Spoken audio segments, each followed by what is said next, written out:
Today we're over at Gailey and it's a little bit windy, so hopefully the sound isn't too bad. We're going to have a quick look at what has just come in, what is new. Got a few more motorhomes, a few more caravans, and also some information. We did have the Euromobile in before. We'll have another quick look at that in a minute. Go on, we'll go in it now. This one was the one with the toilet issue, and I called it the toilet issue because you sort of had to walk through the shower to get to the one side of the bed. So you've got the island bed, which actually I think motorhome wise I find this probably one of the best layouts. That island bed at the back really works well. Nice separate shower and toilet. The kitchen in this is absolutely stunning. Just the shape and everything, the layout is really nice. You've got the nice big fridge freezer. Just being picky really about having to walk through the shower. Other than that, I can't fault that at all. That is a lovely motorhome.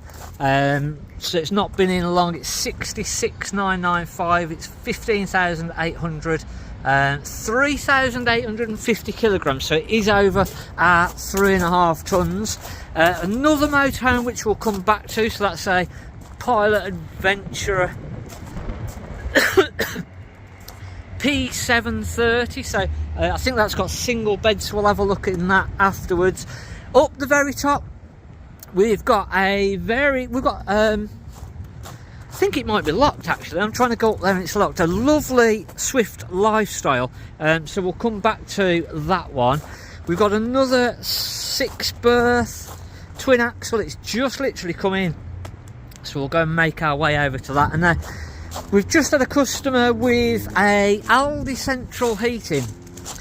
And they were concerned that it hadn't been changed and it hadn't been done with a 5-year fluid. There was no receipts to sort of say that the fluid had been swapped recently or in the last 5 years. So a little bit concerned that the fluid hadn't been changed. I thought it had got the blue fluid. So when you've got the Aldi central heating fluid, when you look in the header tank, which is sort of where you put the fluid, it should be a pink fluid to say that it's a 5-year fluid, or it'll be a blue fluid to say it's a 2-year fluid. And I thought the fluid in there was blue, and actually we've got all the stuff to do the job.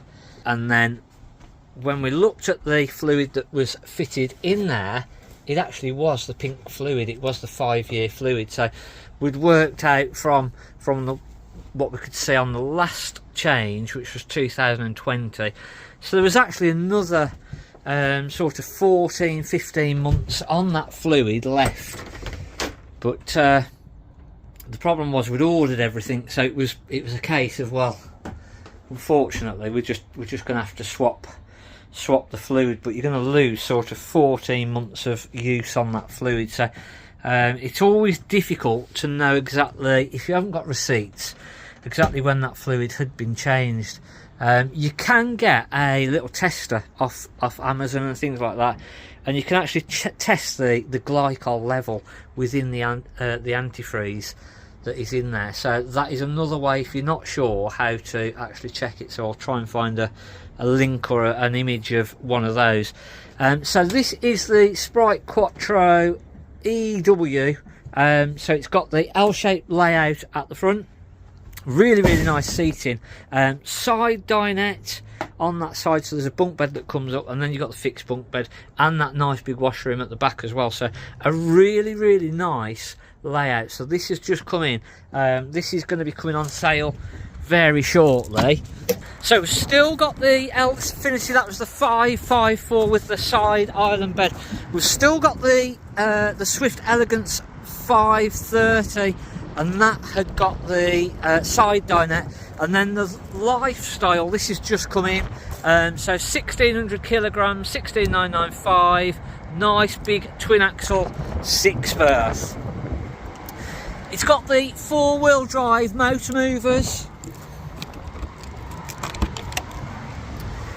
And then as we come in, we've got our dinette at the rear, so that makes into a double bed, single beds, and then there's bunk beds that come up over the top. So you've got a lot of different ways that you can configure this rear section, so that works out really nicely. And then coming to the front, we've got our seating area again that makes up into, again, either you can either use it as two singles or makes it up into a nice big double bed as well. So very, very versatile layout. Fly screens and blinds all the way through. Just try and get that one. Somebody's put the hand through that fly screen. So nice layout. And again, the washroom on this is really, even though it's side washroom, it is a really roomy washroom layout. So that is again a nice, really nice layout. Huge amounts of workspace in there. You've got your nice big wardrobes as well, so plenty of storage. So again, a really nice one that's just come in. So going back onto the Alde central heating fluid, that is the 5-year fluid, and that's the sort of colour. But sometimes when it's in the Alde central heating fluid header tank, it might not always look the right colour. So you can sort of take the top off and have a little peer in, but that is the pink fluid that is what you replace the old fluid for. And then finally we've got a little Pilot Adventurer P730 2015, just over 3.5 tonne. That's a shame. 37,995 with 19,000 miles. So this is just coming, so it's not been cleaned up or anything as yet, but again a nice layout. So it's the 6-speed Fiat 2015. 4 travelling seat belts. We've got our seat belts round on the side, our big fridge freezer, again nice kitchen area, and then washroom in the middle. And then we've actually got 2 single beds, so 2 proper single beds. And then, as I say, our shower on the one side, and then our washroom on the opposite side. So that again is a lovely one that's just come in. I think we're going to head over to Garden Village, see what is coming over there. I think we've got a few new ones. We might have some tips on the way as well. Ooh, empty spaces. We need a clean up as well. We've got our sweeper. Hopefully the rain's going to hold off and we can get all of the drive swept up. We've got a load of weeding to do. The weeds are all starting to come through now as well. So busy week or so now, just trying to get back on top of everything. The empty spots, so hopefully we've got more Part X's and some other stock coming through. We're going to have a quick look. There's a couple of vans that have come in that are just getting sort of cleaned through and ready for sale. Sprite Quattro, so this is in and coming on sale now. So this is a nice 2021, I think it is. So this is on sale properly now. The people have collected their new van. We've got a Caravan coming in at the minute. I don't know what that one is. And then, yeah, nice, clean, tidy van. 2021. So it's not had a lot of use at all, this one. So very nice layout.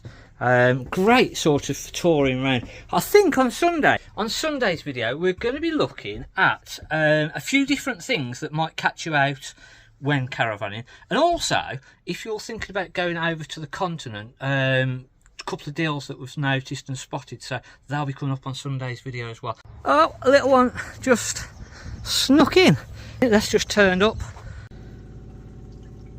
Just running up a water system, so we've got a bit of an issue with a leaking tap, which was one of these plastic Swift style taps, which can cause a bit of an issue. So literally we fitted a new tap, so I'm going to be checking all of the pipework, so making sure we've got no leaks. But before I can do that, I need to get the water through. So I'm literally just bleeding the water through on the hot side. So obviously I've got my drain valve down, making sure we've got no leaks anywhere else, making sure everything is in the right position. and it's going to take a couple of minutes just to get the water through, fill this water system up, or the heating system up.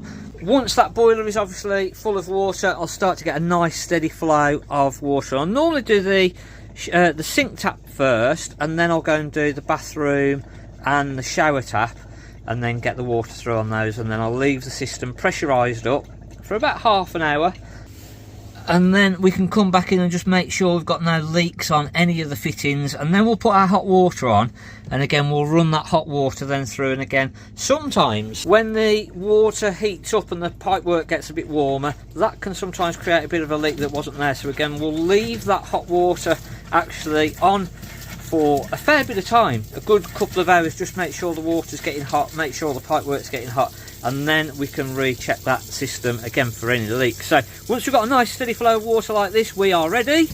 I can then run our other taps, get the water through the system.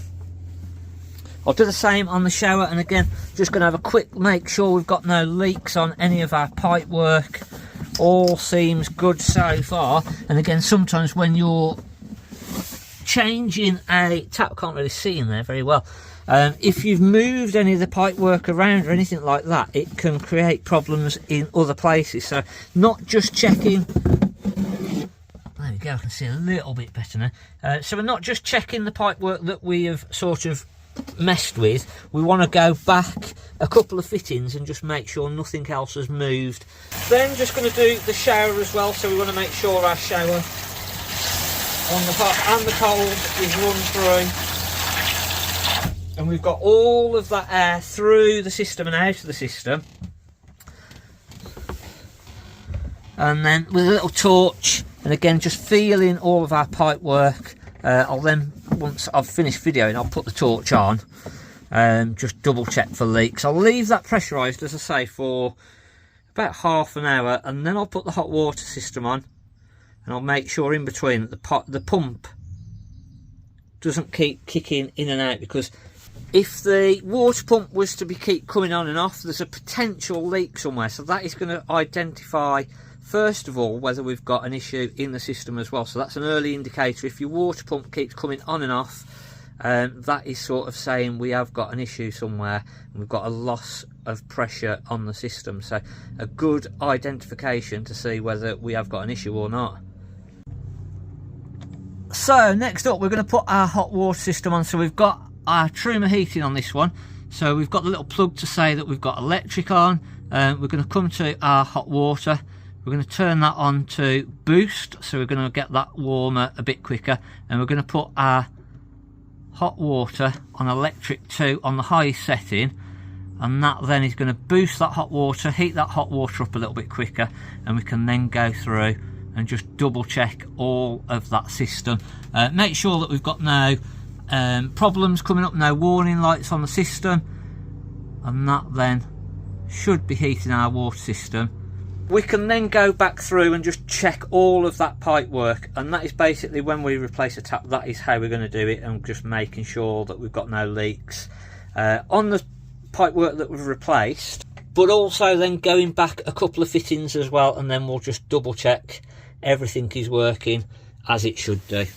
Hopefully that is system done and sorted, and we don't have any other little issues. One final check just that I'm going to do is I've got it on electric 2 at the moment. So what I'm going to do now is, I know that it's warming up on electric 2 on the boost, so I'm actually going to drop it to electric 1. When I pressed that over, I don't know whether you heard a little bit of a click in the background, but the heater then clicked over to let me know that it had gone on to electric 1 kilowatt. So I'm now going to let it heat up the rest on electric 1 kilowatt, just to make sure that that is working properly. And then what I'll do afterwards is a final check just on the gas, just to make sure the gas system is actually doing what it should be doing and it's heating up as well. So just a full thorough sort of system check, just to make sure that everything is doing on the heating system what it should do as well.